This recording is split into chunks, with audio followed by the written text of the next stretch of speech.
dont la présence est importante et symbolique, car c'est surtout pour eux que nous agissons aujourd'hui.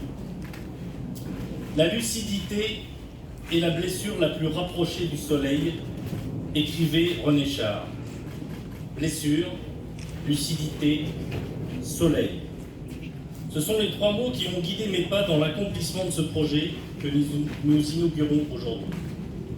Blessure d'abord, celle de notre planète, tous les jours un peu plus blessée que la veille, de la suractivité humaine, de l'aveuglement de beaucoup sur ce chemin qui mène à la falaise et de l'indécision quasi générale. Blessure aussi car cet espace que nous découvrons aujourd'hui empli de panneaux solaires était également une blessure dans notre sol de Marcoussis.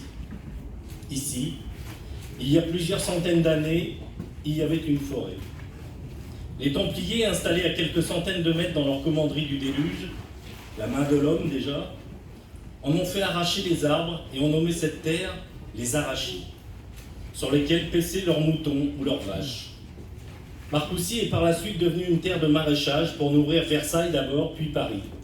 Mais ces terres-ci ne s'y prêtaient guère, trop argileuses sans doute. Et puis, comme effet de cette blessure dont je parlais à l'instant, de cette blessure qu'on appelait encore le progrès, il n'y a pas si longtemps, il y a eu les voitures. Et puis beaucoup de voitures. Et l'autoroute A10 est venue nous couper du village voisin de Saint-Jean-de-Bourgard, dont on aperçoit le château qui surplombe notre vallée. Et puis la francilienne, nationale 104, est venue nous couper de la forêt du Sud. Et puis la ligne TGV Atlantique est venue à nouveau fractionner ce territoire.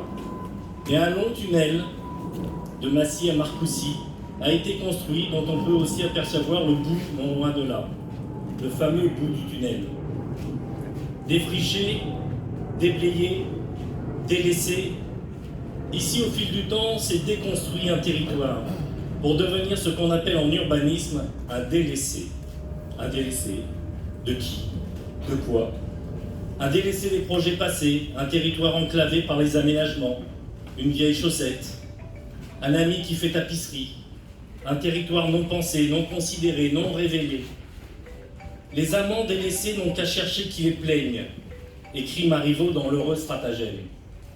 Ce fut fait, et je plaignais depuis quelque temps ce territoire, comme m'y invitait Marivaux, et lors de l'élaboration du SDRIF en 2013, qui fut également un long moment poétique, consacrant enfin qu'il ne pouvait exister d'espace vide, j'y avais fait inscrire un classement de projet environnemental.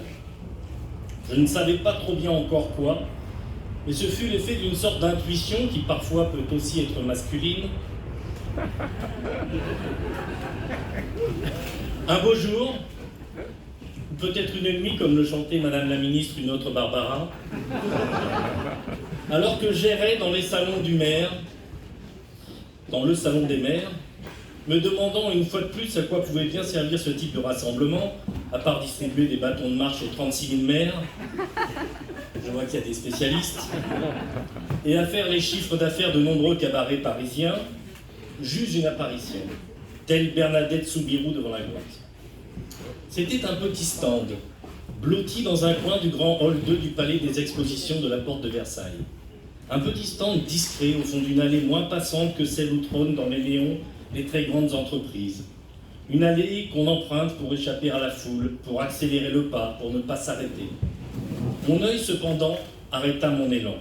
Sur ce stand, délaissé lui aussi, par les congressistes, tournaient de petites éoliennes miniatures de 20 cm de hauteur en bois. Elles étaient jolies. Je m'arrêtai. Je m'approchai du jeune homme derrière le stand qui, trop content de voir enfin un maire s'arrêter à son étal, m'expliqua en quelques phrases qu'il ne vendait pas du vent, mais des éoliennes. Et même, me dit-il, des centrales solaires. Le nom de ce stand sonnait comme celui d'une troupe de théâtre, la Compagnie du Vent. Lucidité, apparition, quoi qu'il en soit, je rentrai cette nuit-là à Marcoussis en connectant cette certaine idée du délaissé avec une envie d'y produire de l'énergie propre. Ellipse, si je puis dire en parlant de solaire, mais des contrôles de la carte des vents aux contraintes des couloirs aériens, le projet de ferme éolienne a vite été battu en brèche par celui de ferme photovoltaïque. J'ai assez vite compris qu'un projet photovoltaïque ici, sur une aussi grande surface, ne pourrait se monter qu'avec la seule force de notre village, qui est grande pourtant. Et puis, Au village du rugby, on sait que pour avancer vite, il faut jouer ensemble. Adhérent du SUGEF, je me suis naturellement tourné vers son président, Jean-Jacques Guillet, dont je connaissais l'appétence pour les projets d'énergie renouvelable. Sans hésitation et avec l'efficacité qu'on lui connaît, Jean-Jacques releva le défi, l'aventure démarra ainsi. Les étapes furent nombreuses et parfois difficiles. Nous fîmes avec l'agglomération Paris-Saclay, dont je salue les représentants, et le CIGEIF, une première étude, puis un cahier des charges pour lancer un appel d'offres.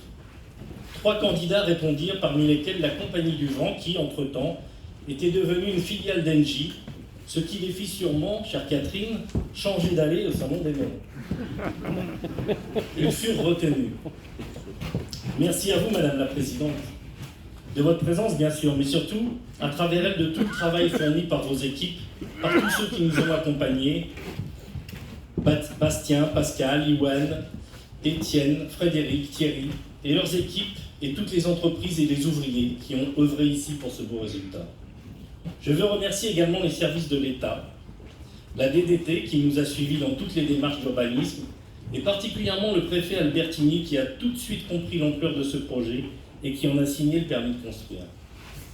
Merci à mes services municipaux et particulièrement à la DGS, Karine Vons, à Agnès Puyal de Marcoussis 2038 et à Élodie Liéville, directrice de l'urbanisme, qui savent toujours, avec le sourire et avec professionnalisme, donner vie à mes idées, à mes lucidités et à les rendre possibles. Merci aux élus de Marcoussis de leur indéfectible soutien. Merci également aux élus et aux services du CIGEF qui sont nombreux aujourd'hui, Jean-Claude Chinchol, Grégory Fichet et Christophe Pruvot, le directeur général, qui ont aussi, comme on dit à Marcoussis, mouillé le maillot pour que ce projet sorte de terre. Voyez-vous, Madame la Ministre, c'est ici un bel exemple de la lucidité des collectivités territoriales devant la nécessaire transition énergétique. Je crois beaucoup, pour ma part, à la puissance d'initiative du bloc communal. Un ancien Premier ministre avait prononcé, nous dit-on, la phrase malheureuse « L'État ne peut pas tout ». On ne sait pas vraiment s'il l'a dit. Et c'était dans ce contexte de conflit syndical sûrement maladroit, pour que cela lui fût d'ailleurs abondamment reproché.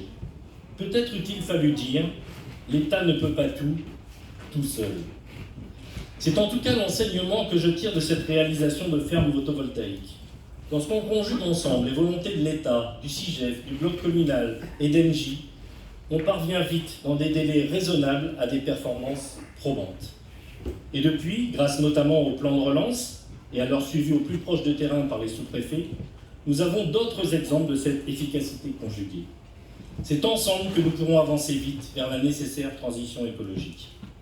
Ensemble, c'est justement ainsi que nous avons conçu ce projet et qu'il a été lauréat de la Creux. Ensemble, c'est aussi notre méthode dans son financement, puisque le financement participatif, c'était un de nos engagements forts, au travers de la plateforme Enerfip, que je salue, a permis de lever 1 395 000 €, soit 20% du projet, 570 000 € par les habitants de Marcoussis, ce qui est énorme, par 424 souscriptions de 10 € à 75 000 €. Nous avons ainsi battu le record de France de participation citoyenne en un temps record lui aussi. Première centrale au nord de la Loire par sa puissance, record de France de participation, nous nous réjouissons de ce succès qui a fait l'unanimité. Mais, et c'est rare quand on détient un record, je souhaite ardemment qu'il soit rapidement battu et que ce projet donnera l'envie à d'autres communes de se lancer dans cette conquête solaire des délaissés. Enfin, ce projet n'est pas tout à fait achevé, car la boucle de ce délaissé qui reprend vie ne serait pas totalement bouclée si nous ne parvenions pas à entendre à nouveau braire les brebis sur cet espace. Cette ferme photovoltaïque de Marcoussis ne sera totalement achevée que lorsqu'elle honorera, après avoir vaincu la Galega officinalis, sa promesse d'élevage de 300 brebis bio qui viendront paître sous ses panneaux et qui nous a valu également d'être lauréat du projet Cézanne. Ainsi, ce projet sera totalement vertueux et au soleil, si cher à Camus et à René Char, viendra s'ajouter le petit mouton du Petit Prince de Saint-Exupéry. Il y a un peu plus de 26 ans, je m'engageais sur une liste qui s'appelait justement « Dessine-moi Marcoussis ». Depuis, collectivement, nous avons dessiné, reconquis, sublimé ce territoire auquel nous sommes attachés et qui accueille les circuits courts et l'économie sociale et solidaire sous toutes ses formes. Cette ferme solaire, qui fournit davantage d'électricité que n'en consomment nos habitants, en est un bel exemple. Et ce n'est pas fini. La lucidité est la blessure la plus rapprochée du soleil, disait René Char. Mais parfois, ce sont les blessures qui nous rendent lucides.